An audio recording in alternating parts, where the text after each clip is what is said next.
الحمدللہ رب العالمین والصلاة والسلام علی سید الانبیاء والمرسلین اما بعد فاعوذ باللہ من الشیطان الرجیم بسم اللہ الرحمن الرحیم جزا اللہ عنا محمد صلی اللہ تعالی علیہ وسلم ما هو اہلہ۔ السلام علیکم ورحمۃ اللہ وبرکاتہ۔ آج انشاءاللہ الرحمن ہم جو شرعی مسئلہ لے کر حاضر ہوئے ہیں، آج کا جو ہمارے شرعی مسئلے کا موضوع ہے، اگر کوئی نماز پڑھ رہا ہو اور نماز میں چھینک آ جائے اور وہ چھینک کا جواب دینے سے اس کی نماز ٹوٹ جائے گی یا نہیں، نماز میں چھینک کا جواب دینے سے نماز ٹوٹ جائے گی یا نہیں، انشاءاللہ الرحمن اس مسئلے پر روشنی ڈالیں گے۔ اس سے پہلے آپ اچھی نیتیں فرما لیں،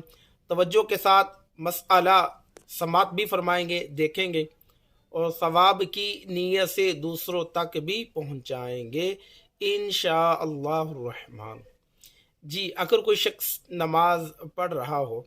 اور چھینک آ جائے، اگر اس نے الحمدللہ رب العالمین اکیلا ہی کہا ہے تو اس طرح اس کی نماز نہیں ٹوٹے گی۔ بہتر تو یہ تھا کہ وہ نماز کمپلیٹ کرنے کے بعد ہی الحمدللہ رب العالمین کہتا، لیکن اگر نماز کے دوران ہی اس نے الحمدللہ رب العالمین کہہ لیا تو اس کی نماز نہیں ٹوٹے گی۔ لیکن اگر کسی دوسرے کو چھینک آئی اور اس نے اس کی چھینک سن کر جواب میں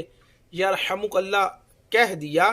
تو اس صورت میں اس کی نماز ٹوٹ جائے گی۔ یعنی کسی کو چھینک آئی، اس نے تو الحمدللہ رب العالمین کہہ لیا، اس نے سنا اور سن کر نماز میں ہی اس چھینک کا جواب دیا